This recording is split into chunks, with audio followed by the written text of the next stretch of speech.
So, are you familiar with Chappelle's show? You know Dave Chappelle. He did 2 seasons of Chappelle's show in the early 2000s. I was in I think my senior year of high school when it came out, and me and my friends were huge fans of it. So it's like a sketch comedy show, and in the show, I'll pull up this picture. Dave Chappelle does whiteface, right? So he like pretends to be a white person, and I think it's hilarious personally. So, I mean, I don't understand what it's like to be a black person and see blackface, but I do know what it's like to be a white person to see whiteface. I personally am not bothered by it. I thought it was funny, but just to try to make the strongest case I can in the other direction, there isn't a negative historical connotation with whiteface, like the minstrel show we were just talking about. Correct. So yeah, I mean, I don't know. I think it's interesting.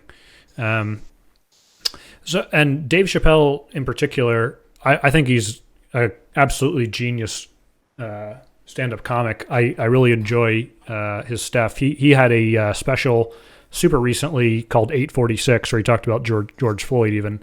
It's not really a stand-up comedy special. There's a few jokes in there, but he talks about like pretty serious stuff. It's so interesting because I've seen a lot of conservatives sort of lambast him in some ways because he draws some conclusions that they don't agree with. But if you recall, about a year ago, Dave Chappelle put out a Netflix special called Sticks and Stones that was overwhelmingly raked over the coals by the media, by critics, because he made some jokes about Jussie Smollett and also about trans people, if I recall. Like there was these news stories about it, like on Rotten Tomatoes, it had like a 0 or 3% critic score, but it had like 100% user score. You can do the different ones. And you had exactly the opposite side of what happened with the 846, where you have like the left kind of denouncing him and the right being like, hey, like he's championing, whatever, free speech, comedy. And then it sort of switched now. So to me, he's a really interesting figure that has kind of stirred up controversy on both sides. But you said earlier about PC comedy and like, are there any limits? I don't know. I'm not sure I'm qualified to make that distinction. I don't know if there are limits. I think comedy is, it sort of kind of harkens back to that court jester in medieval times, where like the jester was the only person who could make fun of the king, and he had some sort of special immunity in that regard. So I certainly don't want to censor comedians and tell them what they can and cannot say. But Dave Chappelle's an interesting example to me. Yeah. No, it's the whole it's interesting because I feel like, especially over the past decade or so, it's comedians always felt like they kind of got a free pass because of that whole like anything is comedy, as long as it's comedy, it's okay. Yeah. The whole point is that it's like tongue in cheek, even if deep down you think they actually believe what they're saying or anything like that. But it's been interesting to see. There's been a lot of lashback at comedians kind of, it's, whether it's through the Me Too movement, there's been a lot of stuff with that, or more about, having to do now also with stuff with racism or like what their opinions actually mean, or you think of like a show, obviously a show like South Park or something like that, that's just like sole purpose is just to like push the boundaries. Yeah. But then there's a certain point when you go, okay, you're pushing these boundaries so much that it's obvious that you're actually now, you're showing who you really are. And like, do you get to be critiqued upon that, or do you get this pass from it? It's tough. I want to be able to say that you can have these kind of conversations and laugh about these kind of things, because I think it'll make, it's good to be able to laugh about stuff. But it's also, again, like, there's not a lot you can really, I haven't come from a background where there's a lot of like, where I've had to like deal with something on a day-to-day basis or live with that or see myself represented in a way that's not appealing or anything like that. So yeah, it's just tough. It's again, it's just that moment of being like, you want to have your cake and eat it too, but then realizing that it's like, it's just not, you can't really do that. Like I come back to that point all the time where it's just like, it doesn't affect me, but like, is this worth me, is some sacrifices on what I thought was part of my day-to-day life 10 years ago or something like that I really enjoyed or took for granted? Is it does it really matter if I'm finding out that like that aspect of it, which is really not important to me, really affected somebody in a negative way? Yeah.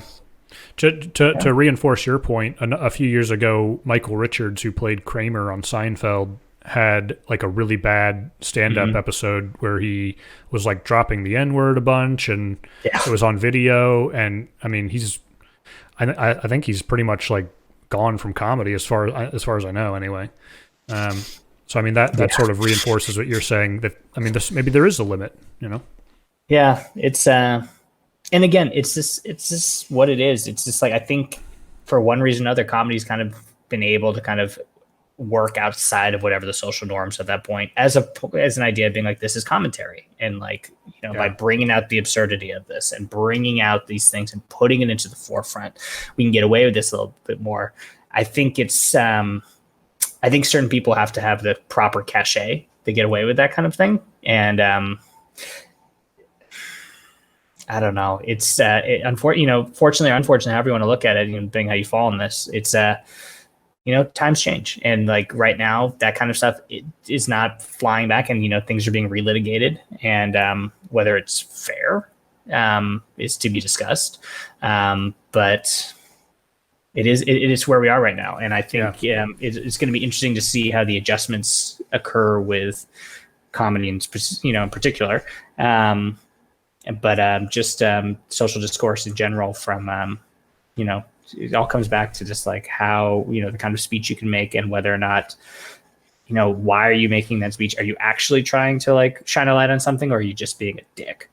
Right. I think is a big part of it, and I think a lot of times people who are just being dicks got passes because of the fact that some people are making social commentary, whether it's like a George Carlin or somebody like that, who's legitimately, is coming from a place of commentary. And then there's other people who are just being a jerk and riding those waves. I think now people aren't getting that benefit of the doubt anymore. And maybe that's a good thing, but it's definitely a different thing. Yeah. So let me raise one more related point, and then maybe we'll wrap it up. You do it, dude. I'm sort of the opinion that, you can appreciate the art, but not the artist type of deal, Sure. So if I listen to what Michael Richards has to say in this terrible stand-up take that he had, that doesn't mean that I can't enjoy his performance on Seinfeld from 30 years ago. And I sort of take that approach in a lot of parts of life, whether maybe I disagree with Bono politically, but does that mean I can't listen to U2? I'm curious, what do you think about, is that kind of an appropriate way to think about things, or what do you think about that? So this has been, just to give a real life example, I had my wedding last September, and the topic of whether or not you're allowed to play Michael Jackson anymore came up. Really? And because we spoke to our DJ, and DJ's like, Michael Jackson's off limits. Wow. He's like, I can play Jackson 5. But MJ, it's right now it's no good. And because of racism connotations, or from like his child molestation? Yeah, correct. Gotcha. But just following along those lines of what you're saying, it's just like, it's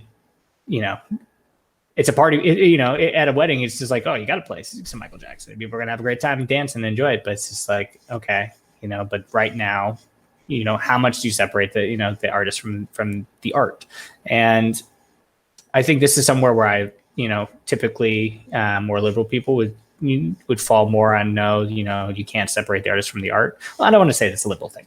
That's the wrong way to go about it. But I'm of a person who can separate the art from the artist, or choose to, typically. I can appreciate, I'm more of a believer of when the art has been created, it's now out in the ether and it belongs to everybody in some regard, and it's less involved in who the person is. Can I understand the viewpoint of not removing the art from the artist? Absolutely. I can get it. I get it. It's, if you're a Jewish person, you can't listen to Wagner because he was a Nazi. Right. I understand that.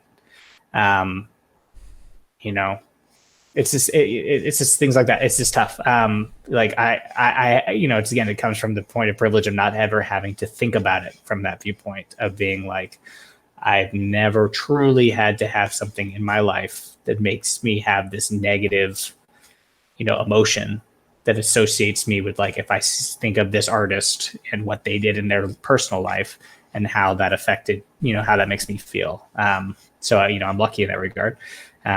So that's just a true, I'm not really putting a social judgment on it either way. I'm just speaking truly from just who I am. It's, I don't really attribute them as the same thing. I kind of go, once it's out there, it's out there. I can appreciate and critique the art for what it is and not really have much to say about who the artist is for it. And I'm not a creator. I don't make art. So I'm sure some artists would want me to think that. And I'm sure some artists would tell me to go screw myself because they are the art, or the art is them, etc. So it's just a pure, I haven't thought enough about it to make a judgment on that. But that's just purely where I'm at with it. Yeah, I think that would probably be a good discussion to get into as well as it relates to like the cancel culture narrative.